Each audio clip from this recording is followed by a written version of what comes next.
अस्सलाम वालेकुम। आज बगदाद से हम आप सबको खुशामदीद कहते हैं अपने प्रोग्राम में। मेजर साहब आए बैठे हैं। आज हैं तो हम लोग सफ़र में, पर चूँकि पाकिस्तान की इंग्लैंड के साथ सीरीज़ गुजरी और अब आज मैच वेस्ट इंडीज़ के साथ, वेस्ट इंडीज़ में उनकी सीरीज़ है T20 के ऊपर और टेस्ट मैचेस में ख्याल से मेजर साहब जी, तो उसके ऊपर आज थोड़ी बातचीत करेंगे और इंशाल्लाह होपफुल है कि पाकिस्तान कुछ बेहतर परफॉर्म करे, ना कि जिस उन्होंने इंग्लैंड में परफॉर्म किया। और तो मिर्जा साहब, आपका सफ़र कैसा गुजरा पहले ये बताएं और फिर आए इस मुद्दे मेन टॉपिक के ऊपर। सबसे पहले तो मैं अपने व्यूअर्स को खुशामदीद कहता हूँ और आज थोड़ा सा वो माहौल भी चेंज देख रहे होंगे और ज़ाहिर है कि हम सफ़र में हैं और फील्ड से जान चुके और अब्दुल्ला साहब के चेहरे पे भी आपको एक बाकायदा खुशी की लहर खुदा करके कुफर टूटा। तो इवन तो कि इस वक्त हम बड़ी एक डिफ़िकल्ट सिचुएशन से गुजर के आए हैं, लेकिन वो हर काम में इस तरह कहते हैं कि अल्लाह की बेहतरी होती है, तो इस वजह से काफ़ी रिलैक्स भी हैं और बिल्कुल जी। और आज पाकिस्तान और वेस्ट इंडीज़ की टीमों के दरमियान 4 मैचों की T20 सीरीज शुरू होने जा रही है। तो क्या चांसेस देख रहे हैं आप जोई साहब? और दूसरा ये बताएं कि इंग्लैंड की सीरीज़ को कैसे आपने देखा? पाकिस्तान की टीम की परफॉर्मेंस तो मिली जुली रही, एक मैच में तो बड़ा आउटस्टैंडिंग परफॉर्म किया, लेकिन तीसरे मैच में भी अच्छी फाइट की, लेकिन एक मैच बिल्कुल कोलैप्स कर गए। असल में मिर्जा साहब, ये जो आपने क्वेश्चन किया है, इस क्वेश्चन में मुझे बड़ा अफसोस हुआ है कि हम अब पाकिस्तान की टीम को सिर्फ ये समझते हैं कि वो T20 में परफॉर्म कर सकती है। आपने अपने क्वेश्चन में वनडे की टीम को आउट ही कर दिया, जो कि आजकल हालात चल रहे हैं उनमें लगता है ऐसे ही पाकिस्तान से 20 ओवर खड़ी हो गए, ये 50 ओवर वाली गेम ख्याल से निकल चुकी है। इसमें भी अगर आप देखें, अगर आप रिजवान और बाबर को टीम से आउट कर दें उनकी परफॉर्मेंसेज, तो पीछे बाकी टीम ने क्या किया? सर मैं पिछले दिनों बात हो रही थी ऑफ एयर किसी से कि ठीक है आप इसको T20 स्पेशलिस्ट टीम कहते हैं, लेकिन मुझे तो किसी तरीके से भी ये एक अच्छी T20 साइड भी नहीं लगती जब आप इसका कंपैरिजन इंग्लैंड के साथ करें या वेस्ट इंडीज़ के साथ करें। मतलब एक मैच में आउट ऑफ द ब्लू अगर आपने 232 स्कोर कर दिए, वो आप उसके ऊपर ये तो नहीं कह सकते आपकी टीम में T20 की ज़बरदस्त टीम है। मज़ा तो तब है ना जब आप कंसिस्टेंटली 200 को टच करेंगे, उससे ऊपर जाए। जी बिल्कुल।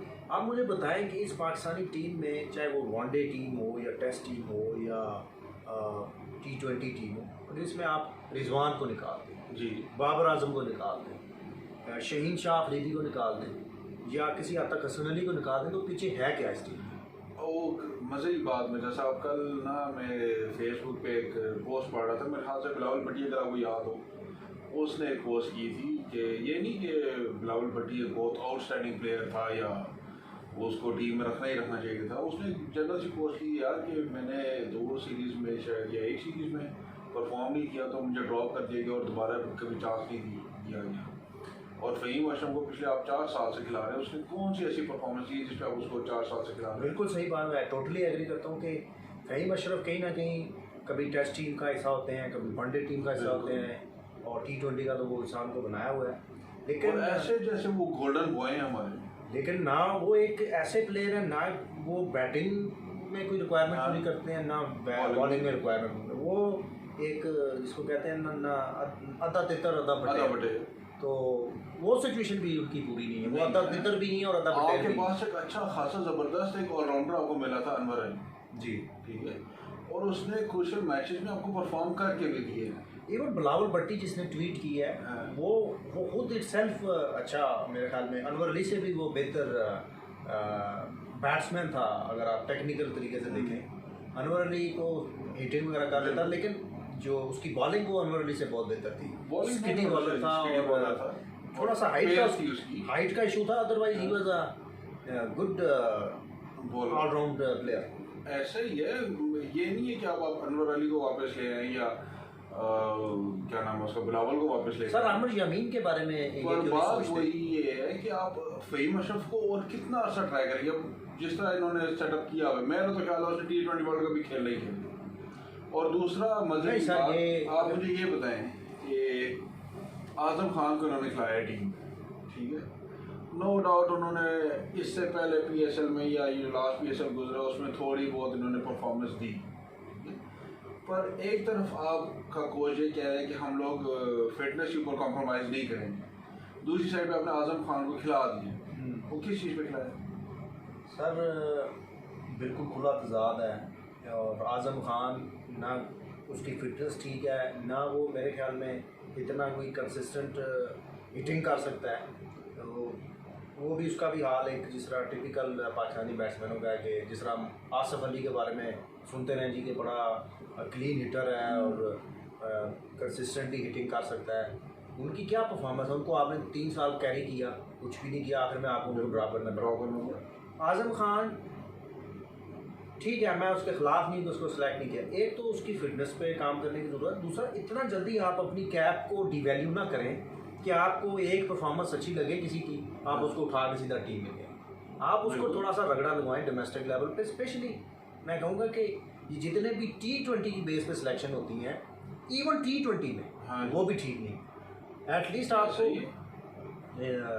उनको फर्स्ट क्लास में या 4 रोज़ा मैचेस में एक या 2 साल ज़रूर रगड़ा लगाना चाहिए, ताकि उनका जो एक माइंड सेट है वो टिपिकल T20 प्लेयर की तरह अगर वो आप उनको रखेंगे तो वो फिर T10 की तरह खेलेंगे।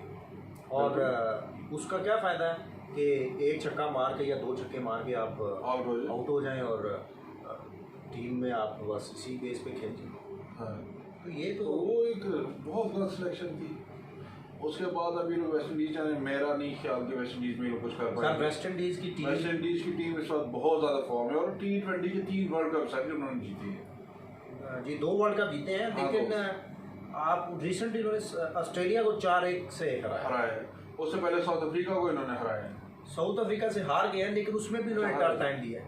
तो अब पाकिस्तान की जहाँ तक बात है, मैं ये नहीं कहता कि ये टीम में वेस्ट इंडीज़ को हरा नहीं सकती जी, लेकिन ऑन पेपर ये टीम कम्पीट नहीं करती हुई मुझे दिखाई देती, नहीं कर वेस्ट इंडीज़ के। बिल्कुल उसकी आप अगर मुझसे वजह पूछेंगे तो वजह वही है कि बाबर आजम, रिजवान, बिल्कुल जिन्होंने बैटिंग का ठेका उठाया हुआ, इसके अलावा किसी ने 10 रन भी नहीं करना। बॉलिंग में शहीन शाह ने ऊपर से कुछ एक आध विकेट लेके देनी है या बॉलिंग करनी है, या हसन अली ने कुछ आपको ब्रेक, उसके अलावा बिल्कुल ज़ीरो। हारिस रऊफ को कैरी कर रहे हैं, पता नहीं क्यों कैरी कर रहे हैं, हर मैच में 4 ओवर में 50 रन दे रहा है, क्रूशल मौके पे वो प्रेशर रिलीज़ करवा देता है। ऐसे ही हसनैन खान जो है वो भी इनकन्सिस्टेंट है अपनी लाइन और लेंथ में, कंपैरेटिवली बेहतर है हारिस रऊफ से, लेकिन मेरा नहीं ख्याल कि वो भी एक रिलायबल बॉलर है। तो पीछे आपके पास लेग स्पिन में शादाब खान, वो बिल्कुल आउट ऑफ फॉर्म चल रहे हैं, पता नहीं उनको क्यों जानबूझ के खिलाया जा रहा है। जब उनसे नहीं परफॉर्म हो रहा आप चेंज कर दें। आप उस्मान खादर को खिलाएं, उस्मान खादर को खिलाएं, आपका लेग स्पिनर है जी, ठीक है। उसकी वो शुएब अख्तर, ये मैं बात सुन रहा था, करते तो कभी एक बार अजीब बातें हैं, पर एक बात उसकी बड़ी मज़ेदार थी कि आप देखें किसने किस तरह विकटें ली हैं। शादाब खान की विकटें होती हैं, कभी बाउंड्री में कैच हो रहा है, कभी कहाँ कैच हो रहा है, वो मिस हिट्स पे। और उस्मान खादर की जो विकटें वो प्रॉपर जनरल लेग स्पिनर की विकटें आपको फील होती हैं। बिल्कुल उनके साथ ज्यादती हो रही है उस्मान खादर के साथ, और उस्मान खादर भी मीडिया प्रेशर की वजह से सिलेक्ट हुए। सही है। जब ये चीफ सिलेक्टर थे मिसबा साहब, तो उस वक्त जब इनके ऊपर क्वेश्चन आया लेग स्पिनर के ऊपर, तो इन्होंने कहा जी उस क्वेश्चन करने वाले को कि भाई आप मुझे बताएं कि लेग स्पिनर है किधर पाकिस्तान में। बिल्कुल। तो किसी ने कहा यार उस्मान खादर है ये वो, फिर वो आगे से ऐसी तरह को इन्होंने गोल मोल जवाब दे दिया, लेकिन फिर उसके बाद उनके पास कंसिस्टेंटली इसके ऊपर क्वेश्चन हुआ। उस वक्त ये शायद ऑस्ट्रेलिया में खेल रहे थे, ऑस्ट्रेलिया में खेल रहा था ये। और अगर हाँ मेरा ख्याल है अगर ये पाकिस्तान में ना आता और वहाँ ही अपने आप को कैरी करता, इसको लास्ट भी बात है उन्होंने चांस दे देना कि ये वाकई एक जनरल आपका लेग स्पिनर है ये। बिल्कुल। और अब मेरा जो ज़ाती ख्याल है कि आपको एक जेन्युइन ऑफ स्पिनर चाहिए टीम, हाँ जी, जेन्युइन ऑफ स्पिनर। और मुझे जो उसमें वो साजिद खान है एक डोमेस्टिक में खेलता रहा SNGPL की तरफ से शायद, उसको वो ग्रूम करें। आपके पास इस वक्त ऑफ स्पिनर की बड़ी सख्त ज़रूरत है, ना सिर्फ वनडे में बल्कि T20 में भी। आपको टेस्ट मैच में हर जगह पे आपको चाहिए। असल में मेरे साथ मुझे ये लगता है कि लीगों की वजह से आने से ना पाकिस्तान ने जो अपना डोमेस्टिक सर्कल है उसका जो एक उनका मैकेनिज्म है उसको उन्होंने अपडेट नहीं किया। जी। लोग डोमेस्टिक हल्का सा जो PSL से फेम लेता है, ठीक है, वो आपकी इंटरनेशनल लीग्स खेलने शुरू कर देता है। बिल्कुल एग्री करता हूँ। आप ये जो PSL है, स्पेशली जो T20 लीग्स हैं PSL के अलावा, ये क्राइटेरिया नहीं होना चाहिए। नहीं होना चाहिए। आप देखें बाबर आजम जी। क्या वो कोई बहुत बड़ा हिटर है? नहीं। क्या वो कोई छक्के पे छक्का मारता है? नहीं। लेकिन इस वक्त तो T20 का नंबर 1 बैट्समैन। बिल्कुल। हाशिम आमला आपके सामने है, कितना टेक्निकली करेक्ट बैट्समैन है, टेस्ट मैच का वो मंजा हुआ प्लेयर है, ऐसे ही वो नंबर 1 T20 प्लेयर है। ऐसे ही रिजवान के बारे में कोई कह रहा था कि यार इसकी तो बॉल सर्कल से बाहर नहीं जाती, नहीं जाता। वो इस वक्त आपका T20 में 7th rank batsman. 7th rank batsman. तो इससे तो एक चीज़ वाज़ह हो गई है कि ये जो सो कॉल्ड बिग हिटर्स हाँ या जो स्मैशर्स या हाँ। क्लीन हिटर्स जो सो कॉल्ड है, बिल्कुल ऐसे। उनसे बेहतर है कि आप टेस्ट मैच को कोई अच्छा प्लेयर आके खिला दें। बिल्कुल ऐसे ही, जिसकी टेक्निक साउंड हो। जी। तो उससे क्या होगा कि वो अगर कहीं पे पोजीशन थोड़ी सी या कंडीशन थोड़ी सी मुश्किल है तो वहाँ पे वो टेक्निकली रोलिंग शॉट खेल के या टेक्निकली करेक्ट शॉट खेल के भी वो रन बना लेगा और एटलीस्ट आपको हार्ड हिटर का क्या, उसने या तो छक्का मारना है या उसने आउट होना है, सिंगल लेना उसको आता जी। नहीं, स्ट्राइक रोटेट करनी आती नहीं। और T20 में अगर आपकी प्रेशर सिचुएशन में बेशक हार्ड हिटर भी करें, उसने 2-3 बॉल मिस हुई है उससे ना, तो उसके ऊपर प्रेशर आ जाना और उसने अपनी विकेट लूज कर देंगी। अब आपके देखें, आपके पास शर्जील खान है, वो भी उसके साथ यही मसला है। फ़खर जमान है, उसके साथ यही मसला है। आज़म खान है, उसके साथ यही मसला है। उसके अलावा पिछले दिनों में आसिफ अली था टीम में, उसके साथ यही मसला है। तो आपको इनसे निकलना पड़ेगा और आपको टेक्निकली जो करेक्ट बैट्समैन है जिनको according to the situation improvise करना आता है, उनको आप बुलाना पड़ेगा। अब आप बाबर आजम को या रिजवान को हार्ड हिटिंग में लेकर आ सकते हैं, ठीक है, क्या आप उनकी प्रैक्टिस सेशन जिस तरह करवाएं कि वो अपने बैट को स्विंग देना सीख जाएं। वो लोग सीख भी जाएंगे कि उनकी एक साउंड बेस है, उनकी टेक्निक सेट है। जी जी। ठीक है। पर एक हार्ड हिटिंग बैट्समैन जिसको आप कहते हैं कि बहुत बिग हिटर्स हैं, उनको आप सिंगल डबल पूरी ज़िंदगी नहीं सिखा सकते। बिल्कुल ऐसे ही है।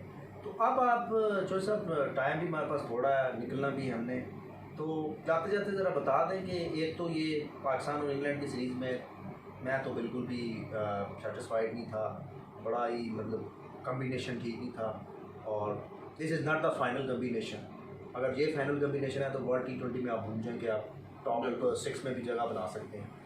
अब वेस्ट इंडीज़ के खिलाफ सीरीज़ आ रही है, इसमें फिर ये एक्सपेरिमेंट करने के लिए जाएंगे क्योंकि पिछली जो इन्होंने कम्बिनेशन सही नहीं खिलाया, तो यहाँ पे भी अगर ये सीरीज़ हार जाते हैं जिसके ब्राइट चांसेस, तो क्या वर्ल्ड T20 जो कि अभी जस्ट टचिंग डिस्टेंस पे है, क्या ये फ्रेम ऑफ माइंड लेके जाए?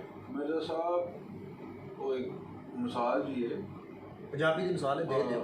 गोगलुआ की कढ़ाई चाड़ के चिकन कढ़ाई की उम्मीद नहीं रखनी चाहिए। बिल्कुल। ये बात वही है कि इन्होंने टीम में क्या चेंज करनी है, सेम स्क्वाड लेके जा रहे हैं। ऊपर ओपनिंग बैट्समैन ये लोग चेंज कर देंगे, शर्जील खान को इस पर चांस दे देंगे। जी जी। ठीक है। उसके बाद नीचे शायद शादाब खान की जगह पूरे मैच फिर भी नहीं खिलाना, 2 मैच शायद उस्मान कादिर को दे दें, फिर शादाब खान को उन्होंने खिलाना है। जी। सही मैच की जगह किसको खिलाएंगे? लेकर गए कोई ऑलराउंडर ही कुछ भी नहीं है। ठीक है। बॉलिंग में आप हारिस रऊफ और उसको क्या नाम है उसका, मोहम्मद हसनैन, उसके अलावा क्या ऑप्शन है इनके पास? कुछ भी नहीं है। तो वो नहीं तो नाजरीन, ये आज आपने डिस्कशन सुनी और देखते हैं कि पाकिस्तान वेस्ट इंडीज़ के खिलाफ कैसा खेलता है सीरीज। ये शायद मेरा लाइव सेशन जो साहब के साथ पिछले अरसे में होता रहा। अब इनके पास अगर टाइम हुआ या इन्होंने कोई मुलाकात का शर्फ बख्शा तो शायद मुलाकात हो और उनके साथ कोई सेशन हो क्रिकेट के ऊपर, वैसे तो शायद हो। तो ज़ाहिर है कि अब बिज़ी हो जाएंगे ये, तो तकरीबन ये मेरे ख्याल में एक कमिंग डेज़ का कुछ मैं कह नहीं सकता, लेकिन एक लास्ट सेशन था इनके साथ इस लास्ट 6 मंथ में हमारा काफ़ी क्रिकेट के ऊपर रहा। तो आगे देखते हैं कि कब इनसे मुलाकात होती है, तो मे बी वर्ल्ड T20 में शायद हम नहीं, सब आप भी मेरे पास ही आ रहे हैं तो इंशाल्लाह होती रहेगी ये इंशाल्लाह। लेकिन नेक्स्ट फ्यू 1-2 मास में शायद थोड़ा सा कम मुलाकात हो। तो बहरहाल चैनल को ज़रूर सब्सक्राइब करें और दुआओं में याद रखें और हम आपको गुड बाय कहते हैं। ओके, अल्लाह हाफिज़।